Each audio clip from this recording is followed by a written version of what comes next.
2 வருடங்களுக்கு ஒருமுறை திருமண பேச்சு. முடியலடா சாமி, முற்றுப்புள்ளி வைத்த பிரபல நடிகர். தமிழ் சினிமாவில் முன்னணி நடிகர்களுடன் நடித்தவர் ராஷ்மிகா மந்தனா. இவர் கன்னடத்தில் முதன்முறையாக நடிகையாக திரையில் அறிமுகமானவர். கன்னடம், தெலுங்கு மற்றும் தமிழ் மொழிகளில் நடிப்பவராவார். இவர் தெலுங்கில் விஜய் தேவாரகுண்டாவுடன் கீதா கோவிந்தம் படத்தில் நடித்தார். இந்த படம் தமிழிலும் வெளியானது.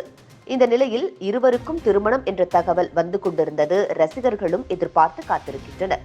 ஆனால் தற்போது அந்த செய்திகளுக்கு முற்றுப்புள்ளி வைக்கப்பட்டிருக்கிறது. பெங்களூருவை பூர்வீகமாக கொண்ட ராஷ்மிகா மந்தனா 2021ஆம் ஆண்டு கார்த்தி நடிப்பில் வெளியான சுல்தான் படத்தில் நடித்து தமிழ் சினிமாவில் அறிமுகமானார். அதன் பின் தளபதி விஜயுடன் வாரிசு படத்தில் நடித்திருந்தார். ஆனால் எதற்காக தமிழ் சினிமாவில் ராஷ்மிகா அறிமுகமானார் என்ற குழப்பத்தில் சுத்தி வருகின்றனர் ரசிகர்கள். பெரியதாக தமிழ் சினிமாவில் அவரது நடிப்பு தாக்கத்தை ஏற்படுத்தவில்லை. தெலுங்கில் இவருக்கென்று ஒரு ரசிகர்கள் பட்டாளம் உள்ளது. இதுவரை இவர் நடித்த படம் தோல்வியோ வெற்றியோ எதுவாக இருந்தாலும் நடிகர்களை மட்டுமே விமர்சித்துள்ளனர். நடிகை குறித்து எந்த விமர்சனமும் இடம்பெறவில்லை. தெலுங்கில் முன்னணி நடிகையாக வலம் வந்த ராஷ்மிகா மந்தனா தமிழில் கார்த்தியுடன் நடித்ததும் தெரியவில்லை என்ற அளவுக்கு விமர்சனம் பெற்றது. அதற்கு அடுத்ததாக விஜயுடன் வாய்ப்பு கிடைத்தது. அதன் மூலம் வெற்றி கனியை பிடிப்பார் என்று எதிர்பார்த்திருந்த நிலையில் அந்த படம் கலவையான விமர்சனம் பெற்றதால் தமிழே வேண்டாம் என ஒதுங்கி மீண்டும் அவரது மொழியிலேயே ஆர்வம் செலுத்தி வந்தார்.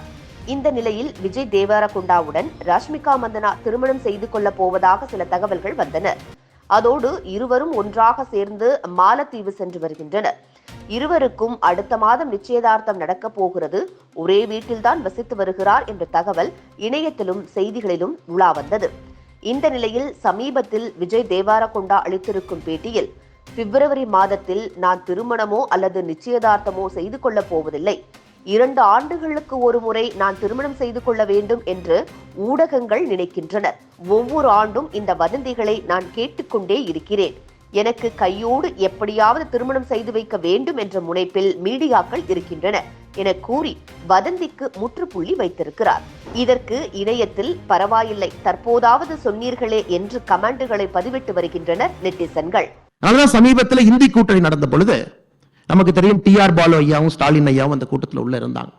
நம்ம அனைவருக்கும் இது கூட தெரியும். குறிப்பாக north Indian news papers, periodicals ரொம்ப அதிகமாக அதை கவர் பண்ணியிருந்தாங்க. உள்ள நிதிஷ்குமார் அவர்கள் இந்தியிலே பேசும்பொழுது மொழியாக்கம் கேட்கிறாங்க. மொழியாக்கம் செய்ய முடியாதுன்னு ஒரு பெரிய லெக்சர் நிதிஷ்குமார் ஐயா கிட்டத்தட்ட ஒரு 10-15 நிமிஷம் பேசுறாங்க.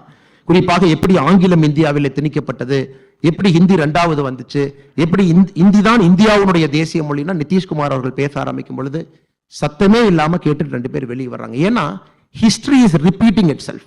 1980 பார்த்தோம், 2004 பார்த்தோம், 2024 அதை பார்க்கிறோம். எப்படியாவது தொங்கி பிடித்து இந்த இந்தி கூட்டணியில் இருக்க வேண்டும் என்கின்ற ஒரு பெரிய மாயையில திராவிட முன்னேற்ற கழகம் இருக்கிறாங்க.